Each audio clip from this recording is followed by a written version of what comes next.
Okay. All right. And right, we have just had our little session, and we'll get to this, darlings. And we're going to be talking about. Here we go. Are you listening? You again? Yeah, Come on, say Principal. this. This is hilarious. Positive and negative voice tellers. That's what we're gonna talk about, and we're still in attitude because we got a lot of attitude to talk about and all that. To adjust. To adjust. Is that what we do? And we adjusted while y'all were gone. We pulled and prodded and all that stuff. So I want to ask y'all a question, and everybody out there in listening land, which station do you listen to? And whatever that station is in your head, do you turn them? Which one do you turn the volume up on? I don't know. Which voice inside, and this is basically inside you. I don't necessarily mean you listen to, whatever the name of a real radio station, but which internal voice shouts at you, and which that's nice. And which one whispers at you? What voice? I mean, you probably never even thought about this before, but I mean, it made me start thinking, what shouts at me? So for instance, a voice that's shouting at me, if I walk into my kitchen and I haven't had anything to do with it, I've not been around, and I walk in and it's a wreck and there's one person, that voice inside my head is shouting, and it's not a nice shout. No. So and if and when you have that in your head, I mean, that is, an angry voice in your head. What normally happens with most people is that comes out. Mm-hmm. So what is up here and what is up here is going to come out. Mm-hmm. Now, how beneficial is it going to be with me yelling and screaming at my husband or whoever about the messy kitchen? There are ways to handle it, but that is not going to work. Okay. So I want you to think just in your life, what station are you listening to? And then you even turn the volume up because it's more of what's coming out of your mouth, maybe, or what voice shouts, and which one is whispering. So it's the negative or the positive. Which one is dominant? Which one is getting more of you of your time? So I don't know. That's an internal thing for you. Okay. The fact is that most people are going to struggle with attitudes because, believe it or not, we are wired with negative voices. So if you were thinking and said, oh my gosh, most things I think about are negative or whatever. So I got that right. So I was thinking it was a negative one. Okay, that is very true. Got your negative voice correct. But I'm not happy with that. Well, but that's what this is about. It's for us to look, and the negative voice is doing the shouting. The positive voice, the devil sitting on your shoulder. Right. The positive voice is whispering. It's just struggling. But so now I'm going to tell you a story about coming from Ziglar. Now, if y'all have ever heard of Zig Ziglar, he is just a wonderful trainer, positive, great, with people in education, what have you. So again, close your eyes, peace. So I want you to dig into your mind bank. So just kind of close your eyes.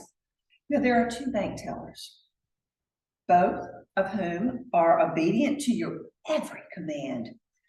One teller is positive and handles positive deposits and positive withdrawals. The other teller is negative and will accept all negative deposits and provide you with negative feedback. All right, so we've got these two. Now, as the owner, I don't know if you've ever heard this before, but as the owner of your mind, because you own it, nobody else does, you have complete control. Doesn't that sound good? You have complete control over all withdrawals and all deposits. The deposits represent your total life experiences, everything you've deposited. The withdrawals determine your success and your happiness. So obviously now, you can't withdraw anything that you have not deposited in there. And I mean, that's true of a cash bank too, right? Okay, so each transition involves a choice of which teller you're going to use. So now you confront the negative teller with your problem, and he's going to remind you that how poorly that you've performed in the past. He's going to predict failure on your current problem. Now, or you confront, you see the other teller, and you confront that positive teller, and that one is going to enthusiastically tell you how to successfully deal, or excuse me, how you have successfully dealt so far, and you have just beat lots of problems from the past. He's going to give you examples of your skill and genius and assure you that you can easily solve this problem. Both tellers are right. Both tellers are right. Whether you think you can or you think you can't, you are right. Open your eyes. So, all right. So that's just, I just thought that was kind of cool. What are you depositing? What are you withdrawing? Because we all deposit, we withdraw something, you know. And Which window are you going to the most? yes. Right. So that goes with the what's yelling, what's whispering. You know, it's just kind of an easy. I think it's just a cool way to think about it. I was a bank teller in my other life, and so it's been really, I can actually think of bank tellers that were positive and that were negative. Really? So you work with them, Mhm. and which were you? I was the positive. You were okay. Yeah, for you. But think How about did that feel to say that? Linda, how did that feel to say I was the positive one? Genuine. Did you believed it? Mhm. I believe you, Mhm. and it felt good, and it validates who you were, who you are. I don't know if I'd be that one today. I might be one of the people, but back when I was 20, I was the problem. Here's what I was thinking too, with real tellers, who are you most drawn to when you go in the bank? Which one do you choose? Oh, you want Good. the one that's looking up, smiling, welcoming you. How can I help you? Right, You know, and in our attentive. minds, oftentimes, who is it that's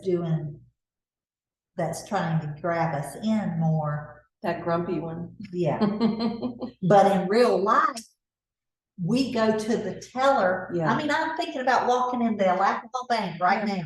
There is one lady, I make a beeline for her, and if she's busy, I go over there and act like I'm writing on my deposit slip or something, and I wait for Miss Barber. Okay, so and it's not that you're going to earn any more interest No. with her or the grumpy one. No, It's just that's what you're drawn to that. So if you're drawn to that, then that's you know, a message for us. It too. is. Yeah. What are we depositing and what are we Right. withdrawing? And she's not withdrawing anything. Or she might be. Well, here. Oh, here, honey. Here's your $100. Oh, you had she might even say, here's $100, but you started off with you know, you deposited $50 and then you deposited another 150. You've already deposited 200. You're already up, even with taking out this $100, you're up 100. Way to go. yeah. Or the negative one is you don't need to be taking this money out. You don't hardly have enough in you. You need to put more money in here. What do you want to buy? Yeah, there's one, she stands there like this. She doesn't have her arms. Oh, she does. But they're right on the little ledge. Just like you're gonna bother her. Tiny bank. You're gonna bother her. Yeah. And she's like, may I help you? Yeah. And you're like, and I want to go, really? Can I help you? See, it makes me get a bad So you attitude. know, Oh, yeah, that's what it does. It It- makes you get a bad attitude. Get on the defense or wait, just. talk about that for just a minute. Yeah, why don't you put that face? It makes me. No, they couldn't see you when you did your look. Listen. Really? So let's talk about that. That's because it's not in here, but it's really one of those teachable moments. It makes me get a bad attitude. The grumpy teller. But what we are supposed to do is have the good voice yelling in our head to be the bigger person Mhm. than that person and not get down on their level, correct? Yeah, just say, oh, I'm sorry you're having such a bad day.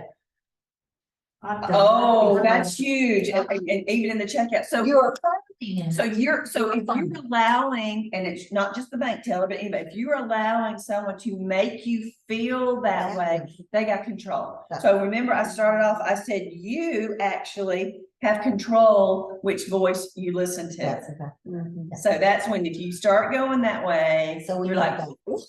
okay, I can't control the wind out here, but I can control Mhm. this. I can't control the wind out here, but I can control what I put in here. So there are some things that we can control. Now, whether we do or not, that's another thing. Okay.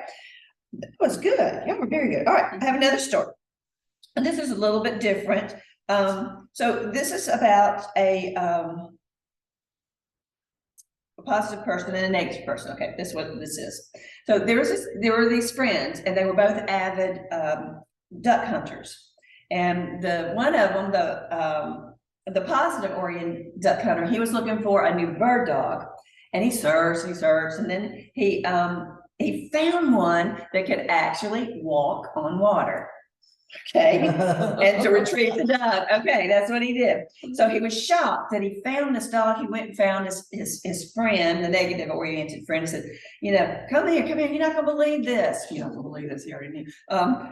So he decided to get the guy to come hunting with him, and they did. And the birds were out, and they shot, and you know, here comes one. Whoop, duck came, no, I said birds, duck fell. And the guy let his dog run, you know, see if he's going to, you know, because he's ready to go. Sure enough, the dog responded. He jumped into the water, and then the dog did not sink. However, he came up and then said he walked across on the water. He got the duck. He came back. His friend saw everything. Did not say one word at all. They're driving home. And then finally, the positive hunter said, well, did you notice anything unusual about my dog? He said, yeah, sure did. He said, can't swim. I'm like, so you know, when you get like that he's witnessed this, he's seen it, and he's still They just can't help themselves. Yeah. Bless their hearts. either I don't know if they can't help themselves, they choose not to help They choose themselves. not I to. just don't know, and they just don't really realize. So I was gonna say, what was the lake frozen? Oh. No. not this, no, It's just a jumped. fake story. Yeah, it is a fake story. I mean, the dog jumped into the water, didn't sink, came back up, and then he started walking around on the top But of the the guy water. couldn't say, you got the most amazing dog, like, wow, I didn't believe you, but now That's a good question. though. Wrong. he just, yes, he was looking at something wrong, not the positive. of it. So if we look at the fact that this dog in the story, you know, the guy said, well, I don't need to tell him, but you know, the dog walks on water. The positive guy saw it. He got the dog. He even showed it to his friend. That's a fact. That was a fact. However, attitude is more important than facts, because the facts tell, but the stories sell. But I don't know where a positive person, I mean, a negative person is going when neither one of them, you know, rattles their chain. I don't know, but you know, you cannot change the past in anything, and you can't change the fact that people are going to act in a certain way. We can't, you know, we can't do it. And that's not what we're trying to do. But what we need to learn to do, if we had a negative friend like the dog hunters, I mean, the bird hunters, the duck hunter, whatever friend, or the negative teller, whatever. And if we see, because we talked about this a little bit, and we see that they are starting to bring us down, because it happens, Mhm. is you feel that, you feel I'm not myself, I'm not feeling whatever, you know, positive, I'm thinking about this person, and it's just really a negative thing, then you got to learn to release them. Hard to do, but And that's the you've got to release them. benefit of studying and helping yourself be aware. Mhm. So we can make those changes, like you were saying, Ann, in the middle of it. Like you are the big enough person to say, I'm sorry that you're feeling that way. I love You that. acknowledged I it, love that. but you're not, well, I'm sorry, you know, stop or whatever. You're acknowledging them. And in that, it changes the whole course of things usually. It really does. Hopefully. Because, Yeah. well, and you don't know that. I mean, You don't that's know, your, but that's your purpose. That's your passion. Well, even if it's just a seed that you planted, that you spoke to them, you know, Right. instead of going to the, Yeah. you know, Yes. instead of just ignoring them. And you know, I'm thinking about like somebody that the cashier or whatever, and maybe they had whatever bad Right. thing, but you don't know that you might not be going through their line another time, and it was like, oh yeah, I remember that was, you know, that was a good thing. When you learn and you're able to release these negative things, then that's when you become to start playing first string on your team. Not necessarily on your team, but your team is you. You're a team. You could be a team of one, but when you play first string with a new and a better working attitude, so you become the first string on your in your game and on your team. John Wooden taught this to his team. What he taught to his team is, don't whine, don't complain, and don't make excuses. So again, I mean, I'm just thinking, here's this little guy, and there's, you know, all these big guys, and they're like doing what he says, not in a militaristic type of thing, but it was a compassionate, caring. When we fail, when you fail, when I fail, when we fail, and we all will, we'll all fall down. It is an event. It is not a person who describes who you are or defines who you are. So we get up, we may not like it, we probably don't, we brush the seats or dust off of our pants legs and go on. There was this man who complained a whole lot about not having any shoes. And one day he stopped complaining. All of a sudden, he just stopped complaining. Why did he stop complaining?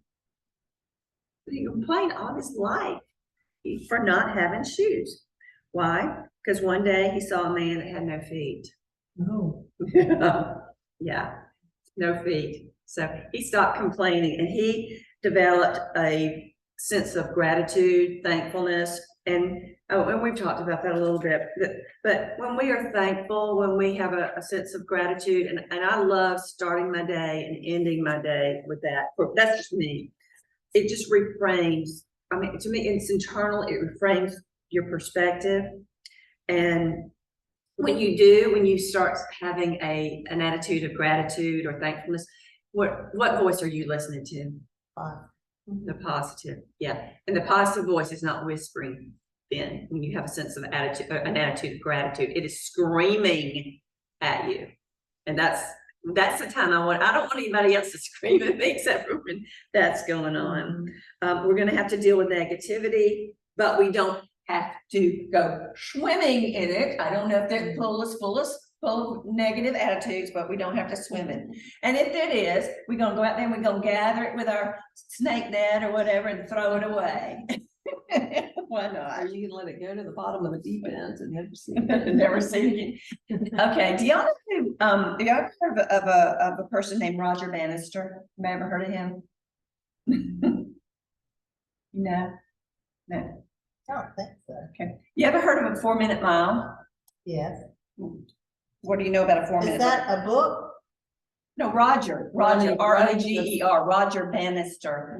It's the name of a person. He was a medical student. He was British. He was a medical student back in the 40s and 50s, I guess. 50s, I guess. Yeah, he was a medical student.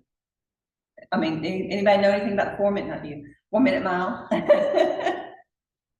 20-minute mile. Okay, and we know a lot about the 20-minute mile, but it's okay. So Roger Bannister, as I said, was a medical student, and he had, for some reason, he decided he wanted to break the 4-minute mile. It had never been done. The record was like about 1912 was 4 minutes and 3 seconds and some odd little whatever comes after that. But he did it. So being a medical student, he was looking at all the things he needed to do within his body to train to run this 4-minute mile. He practiced, and I think he got to maybe 4 minutes, 4.01 minutes. You know, so he was really close, but he hadn't broken. He was not going to give up. He wasn't going to quit. In the book, in the story they were telling about him saying that the naysayers, I mean, they were give it up, forget it. Nobody's ever done this, even back in the Olympic days when back in Athens when they were running and so fit, they couldn't even do it. You're wasting your time. Why do you want to do this? I mean, up to that point, 4 minutes was the fastest mile. Well, he ran a 4.01. I don't know if it was an official Oh, time. no one, okay, so But no we- one had done before. Nobody had It was broken, over 4. nobody Okay. had broken the 4-minute barrier. And he, again, for some reason, he just decided that's what he wanted to do. Again, the naysayers, left and right and he trained, he started training by himself. He was running, but he started training by himself because of all the negativity around him. So that was, he did not want to get anything in his mind to fuel that. When you're, I don't know, have anybody ever run a race or anything before? Okay, so 5K. okay, all right. So the conditions, it's nice when conditions are right, So the day that he's finally going, after he's trained and he's done a lot of mindset work, I think it was in 1954 was when he was in England. You want good conditions. You don't want to be too hot, too cold. You certainly don't want this big wind unless it's behind you. Oh, that's taking what- you. Yeah, Yeah. you don't wanna run against it. And you don't want the track to be slick or wet, wet and slick. So, but that day that he was running, he had all those conditions. The winds were like gale-like, Oh, my goodness. and it was May. It had rained. Mm. It had rained, it was worse than this. So, it had rained, so the track was slick. Mm. It was chilly. It was cold. But they said, don't do it. Just don't run. We'll cancel the whole meet. But he's like, no, we're doing this. I am doing this. I am going out here and I am going to run this. And so he's running. And I didn't know this. I thought this was kind of interesting. They have a lead runner that runs ahead of them. So he's like, Roger's running the race, but there's another runner with them that I guess is trained or something. They kind of set a pace for one lap. They don't run the whole race. Right, So they they just kind of, and they're telling, hey, I need you to run it at this kind of pace, Pace, whatever. yeah. And I don't even know how to keep up with that. But anyway, so the first 3 laps, that lead runner that's with it, with each person, they're pretty much on pace, except for I think at the end of that 3rd lap, they had lost a couple of seconds. Now, a couple of seconds in a race, it means everything, like swimming, what have you. So I don't know how he's keeping up with the time, but he is somehow, some way. He's like about 300 yards to go. He says, talks about how his lungs are just, they're on fire. How's he going to do this? What do I have in my tank? What do I have in my tank? My legs are they moving? Are they going? I'm going, I don't feel anything. I'm just going. And he said, I have got to do this. I have got to do this. I am determined. I will not quit. I will not stop. And lo and behold, clock stops. 3 minutes, 59 seconds, and whatever it is that came on, he made it. He was the first man ever. Now, here's what's interesting. He was the first man ever to break the 4-minute barrier. Even though everybody and their brother, everybody says it can't be done. Since that time, and I didn't go back and look up how many people have broken the 4-minute mile barrier, but since that time, that 4-minute mile barrier is like, Yeah, people break it. So there's an attitude right there. There's a mindset. it's like it can be done. It can't be done, No, but it can be. it can If be. he proved that it can be done, so then people could, follow after him. Mhm. Okay. So what can be done? Attitude. Roger, he could quit so easily. I mean, I just love the whole, Roger Bannister was one person, but yet he left a legacy to a lot of people this day that are like, and they call it now, there's a name for it, and I didn't realize this, it's called the Bannister effect. Wow. It's called the Bannister effect, which means you have that Break it. mindset, you keep on keeping on, you keep on Yeah. keeping on to get to what you're wanting to do, your It's goal. like you break the barrier of your mindset. Ooh, ooh, I like that. That's good. Break Write the that down. barrier of your mindset. No, that's huge. That's good. Yeah, he broke the barrier of a time, but he had to do it because physically Mhm. he never could do it until he started working on his mindset. And it's what it talks about in his story Mhm. and wouldn't let people. Oh, that's Well, just and cool. that's a huge thing with athletes. I mean, I didn't realize all this until I got into Arbonne and started doing like personal development and mindset work. I mean, they spend more time on that than they do on the golf course, on the basketball court, on the football field. I mean, playing the actual game is a very small percentage. The game is played in the mind first. It really is. Yeah. It is about the battlefield of the mind. So I know all of y'all know who John Gordon is. Jon Gordon. Mhm. You know who John Gordon is? You should. Energy Bus. Oh, that's my next book. Oh, you haven't read the Energy Bus yet? No. I started it and then I got the other book that. Amy Powers. The Amy Powers? Yeah. Okay, Oh, that's yeah. fine. Yeah. Well, this one is, They're different. They're different. but read this one first. But Then the rest of the stuff makes more it sense. does make more sense. It does. So with John Gordon, he is a motivational speaker, and he actually goes to like pro football teams, college Yes. football teams. Clemson is one, which you could just see the whole transformation. How Dabo Swinney worked with his football players. I'm trying to think. Baseball team. I mean, Yeah. John Gordon works with massive Yeah. sports teams because of that. Ed Yeah. Millette said, you know, he had him on Oh, his yeah, show, that's right. and Ed said he's the #1 person that professional teams choose Wow. for him to work with. Yeah, Wow. it is. Yeah. Yeah. And did you know this? He became a Christian when he was writing Energy Bus. Oh, yeah. Yeah, he was. Really? How long Yeah. ago was that book written? I've never looked to see. I don't know. Do you know? I forgot. No, when it was he- one of his first books that he How was. old is he now? Any I idea? don't remember I that, don't know. but that is true. Oh, that's really- That is very true. And that's, when you were, see, and the personal development stuff, and when you suggested that book and you were talking a little bit about it, I mean, I don't know if you had read the whole thing, but you gave me enough of a synopsis of it that, because we were on a Zoom and I thought, I remember that day. you do? I remember doing that training and it was like, came to me like at the last second. I didn't even know I was gonna train on Isn't that something? that day. But I remembered the Energy Bus from like years and years and years Mhm. ago. You brought that And up. honestly, I don't even remember reading the book, but I've been trained on it and I'd seen the points and had obviously read some stuff. You read some of it. Yeah, but then I did the research to do the training, Yeah. but she took it and like ran with it.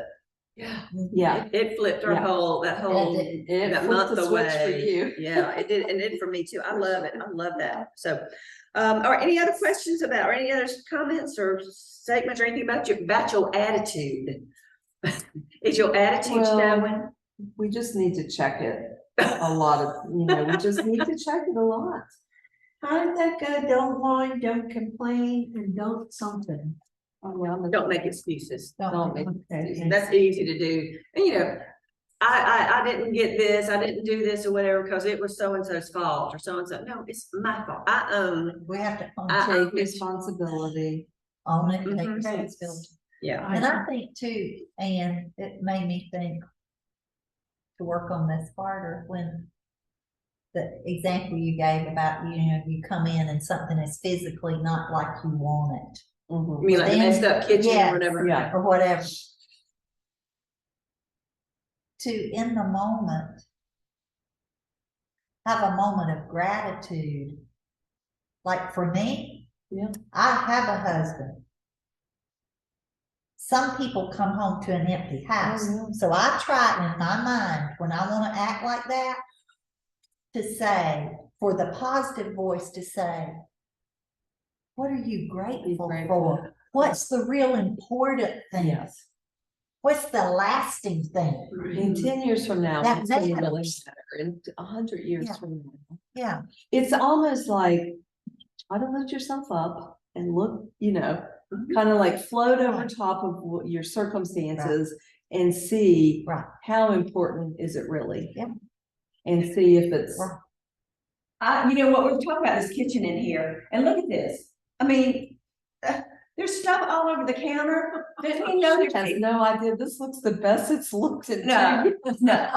You got people coming in here, and you got stuff up here, and look at all that stuff on the back part. Oh my gosh. It's just gonna kick our way through this. Yeah, that's fine. That's not true, y'all. That's really No, not it true. is, it's dinner setting over there on the counter. That's all we're kidding. gonna No, do. Fine. No, but if that was real, how inspired are you to, you wanna get, oh, let me get up here and let me, you know, I mean, how Yeah. inspiring is that for I'm you? like, you go take care of your kitchen, I'll take care of Oh, okay. So because I have you know, I'm having come in here with an attitude and telling her what to do. It doesn't matter whether I don't like, it doesn't matter. But, you know, and it's so different, you know, Linda, oh my gosh. Your kitchen, and this is true, this is really true. This is true, it is beautiful, it is so large, and it is so spacious. Do you clean it yourself? I mean, or do you hire somebody to do it? Is this a real question? Yeah, it's a question. No, it's not a Are judgment. you I'm gonna just answering. judge me the Are way? you don't trust me? Answer me. No, I do clean. You clean this all by yourself. Mhm. Kudos to you, Yeah. because I don't clean mine. I mean, seriously, I I mean, I wouldn't said, if Sarah lived in Orlando, I would. so it's huge, it's beautiful. I learned to let that stuff go a long time ago. You Well, know, the control of it. But I know what you're saying though. If somebody comes in and gives you a genuine positive compliment, I could be sitting here and you not knowing that I'm thinking, oh gosh, I have got all that stuff sitting out on the counter. It's not perfectly clean. I did not get everything done exactly the way I wanted it before my guests got here. And I could be having this internal struggle, and then you put fuel on the fire. Ooh, when you go, I would have thought you would have cleaned up, Linda, before we got here. You know, I mean, that would have Right. just, you know, but how often do we do that to people Okay, though? but and you hit on something else is, I don't know what you're carrying around. I don't know anything. Exactly. I don't, you know, who knows? Anything could have happened. Huh? Well, thank you. No, I know it I does. worked Yeah. really hard until late last. No, but you did. No, I'm just using it. I just, that Yeah, was I know. something I could grab. But yeah, and then I've added more fuel to her fire, and maybe she was a prospect for me. Yeah. Yeah, maybe she was a good friend, and I said, Yeah. she was a good friend, but who wants to hang with a good friend that's gonna come in and start, you know, ripping it up, yeah, or doing, Mhm. that's not what this is about. I purposely, I know this probably is gonna sound crazy, but, I'm seriously, I mean, I like to have a clean house, but I don't have to have where you can eat it off the floor. I don't, but so sometimes when I'm having people come in, like for facial or whatever, I will pick up a little bit, so it looks like it's okay, Mhm. but I know what's going on, but I'm not sitting there going, oh my gosh, I hope they don't check the corners, or I hope they don't, but because that doesn't happen. That's not why they're there. Right. They're not there to come in and do a home inspection or whatever, or White glove. no. Yeah. So yeah, go ahead. You know, just the help and coaching that you've given me on a new client I have has been awesome, because to begin with, the client is in my family, but not, it's just kind of distant, but Mhm. still in our family. And to begin with, she was rude in her comments. Mhm. But Ann and I talked, and Ann just said, well, don't feed into it. You answered her, let it go. Long story short, she hopped on a Zoom, even when she didn't say she would or not. The Zoom was over. She was one of the first people it was still real.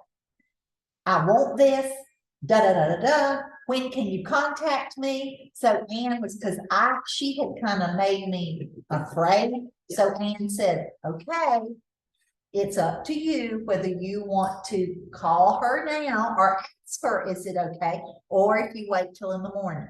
So I was like, But what did I tell you? I said it's to call her. now. It was better. It Go was ahead and call her, better, 'cause she was. but Ann said, it's up to you, because Ann knew the fear. She could Mhm, I could hear it in hear. my voice. I was like, oh, Like, you Yeah. don't wanna deal with it. Yeah. her husband and my husband are first cousins. So I did. I called, or I said, is it okay, here's my phone number. Can you share yours? And what's a good time for me to call you? There you go. She said, call me now. She became a client. Then the next thing, she has looked up some negative stuff about Armand and says, will you share it to the higher ups? This was Monday morning. So yes, Yeah. Turn it off. Hang on 1 second. It's like a bread. I mean,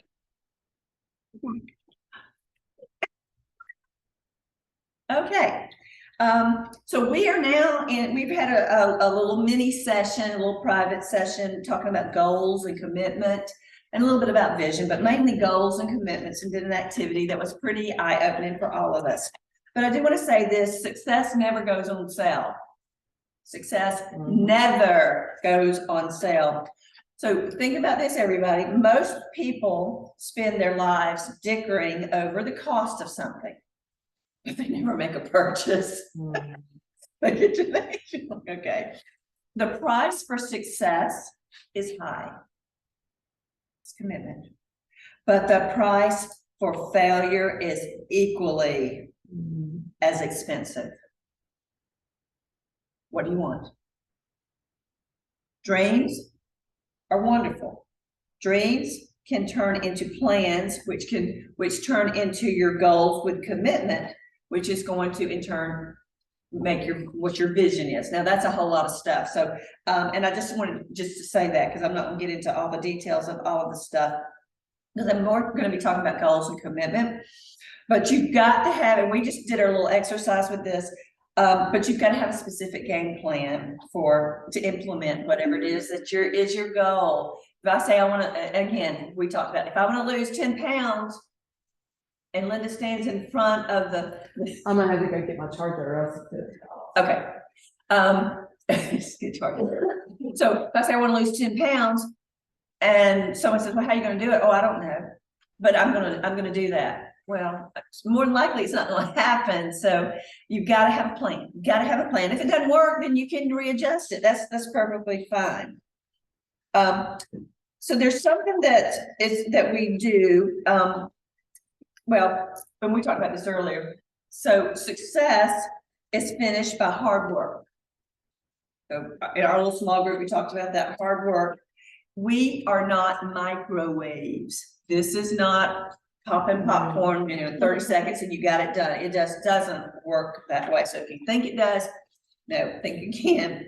It takes daily installments where you have paid the interest in, because we talked about the bank teller earlier, but you've paid your interest in along over time. So just, nobody's got to kill anything, but just daily steps, and they will add up. They will add up to positive benefits. So we do something that's called, I've been implementing this plan, do, check, and then adjust. Darlene and I just in there shaking it and going, So when we have an event, a lot of times I'll say, okay, well, Sheena, we plan it, we do it, and Denise, we do it, we plan it, we do it, and then we check to see, if things look like they're on the up and up, and then after it's over with, we say, okay, what went right? What do we need to look at to maybe make adjustments on? And even during a training, not training, but during an event, we can make adjustments just like that during an event, depending on what's going on. But you've got to do whatever your goal is, and I don't know what it is. These ladies have written down 3 to 5 goals, and they may have more than that, but that's all I'll let them do today. But if you desire whatever you desire, whatever your goal is, you've got to really want it more than comfort. So if you must desire your goal more than you desire comfort, and then you will become committed with a vision, or are you just blowing smoke? Now, in this book, it talks about, and I've heard there's a national vice president named Ashley Strong, and she talks about this too. First time I ever heard her talk about it, I really wasn't sure, and then I've seen it more and more, and then tell Linda, it takes about 10,000 hours, 10,000, I don't even know what that looks like really, 10,000 hours later, and you're gonna get it, whatever that is. So Linda, the 10,000 hours, you talked about Tom Barrett in Dare to Dream. What was it he did with the 10,000 hours? Well, he was becoming a pilot. So to become a pilot, you have to record 10,000 flight hours. Your time. Yeah, before you can get in a plane and like fly people around. Okay, and I think that's a good thing. I mean, that's a good thing. I want them. I think Edison, I think it was like he found not 10,000 ways that he failed to find the solution or the light bulb or make the light bulb. He found 10,000 ways it didn't work. So I don't know how many hours he put in, but I know he put in a lot of time. I want to talk a little bit about the Beatles. Okay, so the Beatles. So probably everybody's heard of them. Hopefully you have. And this come out of this book. So I didn't know, I learned a lot about the Beatles. I did not know it. I grew up with the Beatles. So I thought the Beatles were fantastic. I mean, and I still do. They were so talented. But did you know that they did not start out as master musicians? They did not. They actually invested 10,000 hours until they became so. They did. What they did, and here's how they did it. So they wanted to be a great band. That was their goal. Were they committed to do it? Well, this is what they did. Okay, but putting in the 10,000 hours, they went to Germany for 18 months. And they played almost nightly in performances. So basically in a year and a half, they would play as much as 8 hours at a time. I know, 8 hours. I have no idea what that's like. But the guy that said was like kind of a talent, I don't know how he was involved with the Beatles, but he said, he was saying, y'all, when the Beatles started out, he said they were horrible. They were terrible. They were no good, very bad. Okay, me and Alexander. So because they were determined and because they were committed, they put in all this time, all these hours, and what they learned from this is that well, they knew they weren't any good on stage, and that they wanted to be, and they not only learned stamina, but they learned that more pieces, like how to incorporate different types of music into what they were doing, jazz or whatever, not just rock and roll. They became disciplined. I never even think about the Beatles being disciplined. I just think them getting up and doing their thing and singing, and like it just happens. It just happened. It did. Didn't take any work. 10,000. Yeah. I mean, I thought that. I don't know if y'all do, but I mean, I just did. They performed 270 times in that period, that year and a half, 270 times. So 365 days in a year and a half. That's a lot of performances for about 8 hours or more. So it wasn't like they just went up on this 270 times and here's an hour and then they went home. That's performing. That's not the practice or any of that. So that's just the performance. And so after they came back from that time from Hamburg back to England, they were amazed. They said, I can't even believe this is the same bunch. So then Beatlemania exploded in the United States in 1964. And this is what I thought was really cool. Again, I never would have thought this, that The Beatles performed at live events over 1,200 times. More than any of the bands perform now in their lifetime. Simply put, the Beatles were willing to work harder than other bands, improving their skills through the plan, the do, the check, and adjust process. It's amazing. It set the Beatles apart. Mhm. You know, it Yeah. really did. So I just thought that was a cool story about That is commitment. very cool. And then I have one more story, that is, to me, it's really amazing too. Do y'all know who Lou Holtz is? Before you do, Lou, can I read this just real quick Yes, about ma'am. the 10,000 hours? This Yeah. is fascinating.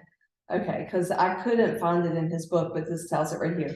All right, 10,000, it's called the 10,000 hour rule. And that's the rule that says that it takes 10,000 hours to get really good at anything. But it's not just any old 10,000 hours. It's 10,000 hours spent with the intention of mastering a skill. Hours spent intent on getting better. It really does take a lot of hard work. And this Arthur wrote, the people at the very top don't work just harder, or even much harder than anyone else. They work much harder. And part of that work, much of that work is spent in practice. And here's his definition of practice from a music context. Practicing, that is purposely and single-mindedly playing their instruments with the intent to get better. So if you think about that with our business, you know, our goal would be to do your business for 10,000 hours. But 10,000 hours, not just, oh, I'm thinking about Arbonne. I'm thinking I should call people. I'm thinking of who I should follow up with. I'm thinking I should, you know, talk to my business partners. I should talk to my upline, but actually doing income producing activity. But that's all still part of the practice. So in a way, if you think, like, I know for me, I was thinking like, I need to be really good at this business before I go do it. So I'm going to read about it. I'm going to study. We had Arbonne University online where you actually took classes and had quizzes. And I was like, I need to do all of the sections before I can go and sit in front of anybody. But then I realized one day when I actually finished Arbonne University, I still had to like get a script and sit down, you know, and practice the script. There was still more to it than just the head knowledge. But anyway, it was kind of like just in my head. Then I started thinking, everything I do is going to be for practice in this business because it's always a different person. So you're practicing with them. It's always, our products change. The script's going to change. The information's going to change. Now, some things that obviously stay, you know, we're always, you know, gluten-free, vegan, pure, safe, beneficial, clean, conscious, all that. Never test on animals. Never tested on animals. But do you see what I'm saying? Is that then I had the mindset like, I don't have to be perfect. I could take that pressure off of me because a lot of people think, oh, I could never be like you, Linda. You know, you just are so good with it. And I'm like, no, I will look at the script just so that people will not think they can't do the business. Even though it's in my head, I will act like I'm reading it just because I don't want to sell somebody short on their potential, you know, because if you can read, you can do the business. That's right. But everything is for practice. So then I would be like challenging myself, like I need to do 10 presentations before I even think I'm good at it. Well, by the time I get to about 5 or 6, something would change, you know, or for whatever reason. But anyway, I just kind of, that's like what I play over in my head is like, it's for practice, but it's like logging those hours, you know, because 10,000 hours, I just did the math, would take 21 years at 40 hours a week. Wow. Yeah. Yeah, it's a long So, time. so the Beatles reached their 10,000 hours. I was just pulling that up in a, Did you find yeah, I did. I'll get it while you, it? Okay, if you want to go ahead. good, cool. I'll see if I can. Hence, that's what, you know, Dana and everybody tells us. The one thing that a lot of people do, they quit too early. Quit Don't just- They give up. Yeah, Don't quit before Don't payday, quit. yeah, because it's coming. Keep trying. Don't stop on yourself. Right. yeah. This is one thing about the Beatles. They performed 104 consecutive nights without a night off. 104. Okay, so they ended up their 10,000 hours of practice. It doesn't say it exactly in this little summary, but it'd be interesting to just find out. But can you imagine going out 104 nights consecutive doing Arbonne parties? Without any break? No. And No, it's and got to thank be goodness we long don't. hours too. And we don't have to do that. No, there you go. And that's the beauty. We don't have to do that, but.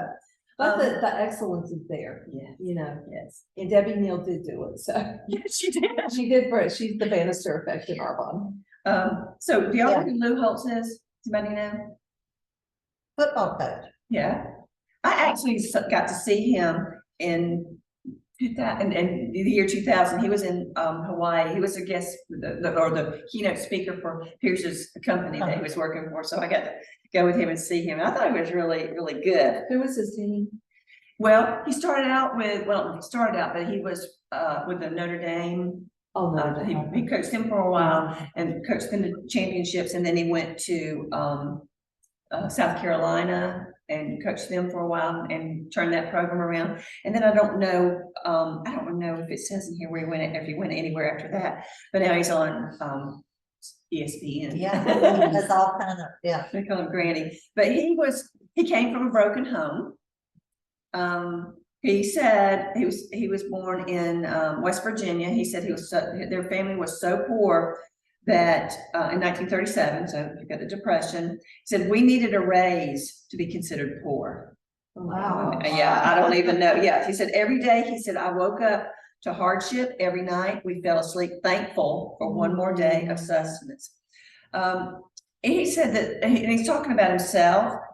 He said that he just didn't really like put the work in. I mean, he was a hard worker, but he didn't work to his maximum. You know, he just did what he could, but he probably could have done more. His family worked in the coal mines, and nobody in his family had ever gone to college. Not his dad, who quit school in the 3rd grade. His mom, who was the valedictorian of her high school, but you know, I guess they got married and whatever. I didn't say, but so she didn't go.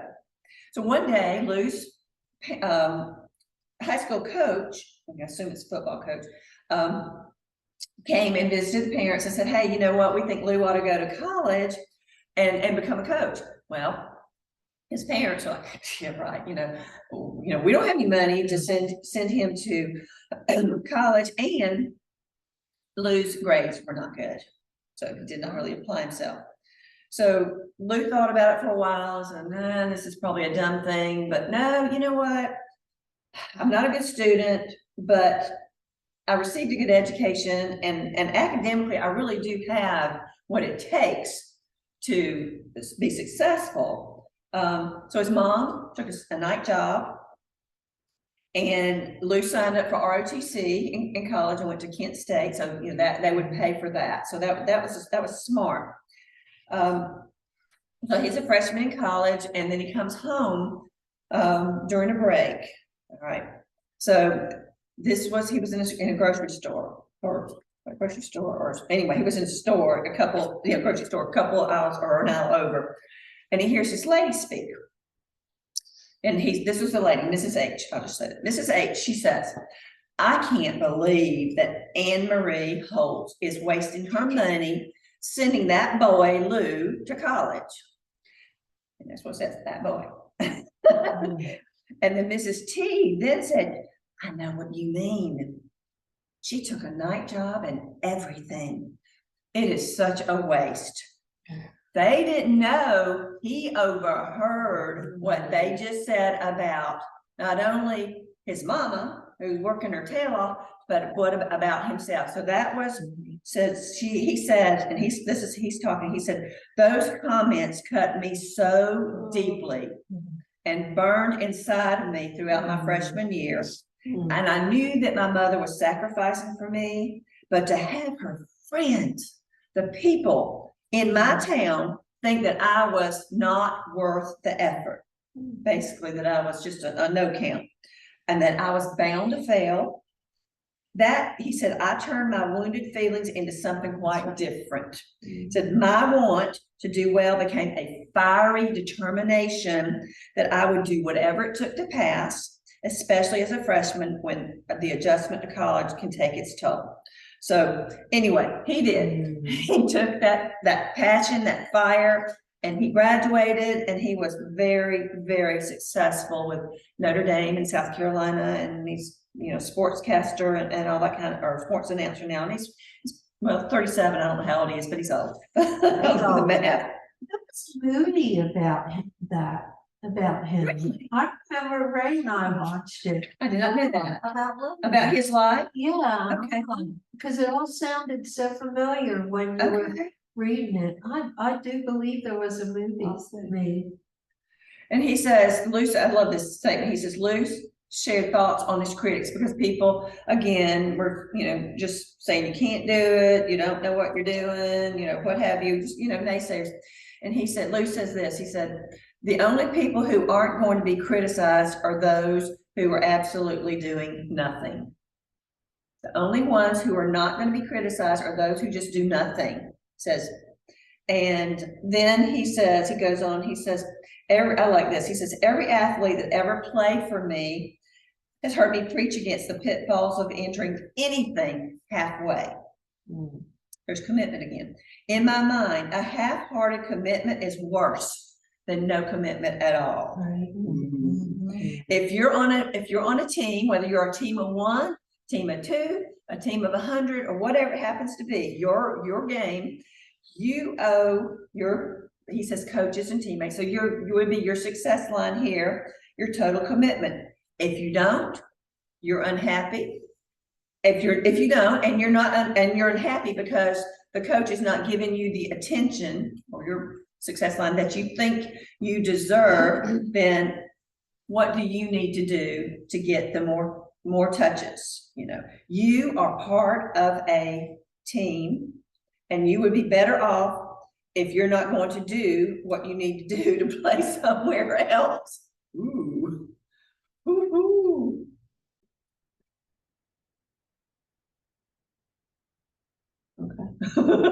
Just a little bit. If you're not going to play on your team, you would be better off if you played somewhere else, whatever that means.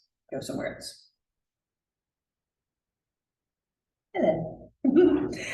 Commitment is the most critical component of any relationship, So a marriage based on the premise, well, let's just give it a shot. And if it doesn't work out, oh, well, we'll just get a divorce. It's always doomed before the vows are complete. So he's saying here that if you're going into something, whatever it is, don't go in it halfway, because it's better just to not even get involved with it. Don't even do it. Commit, do your best, give it your best. I mean, really, I say give it your best shot, but not the part of, well, if it doesn't work out, then, you know, just so be it, you know, because Give it your all. just give it your all. And then that is your internal part of your team, which is you. And that was it. So greatness was developed within on Lou Holtz's part, and the fire that started it was really when he heard his mother's friends talk about him.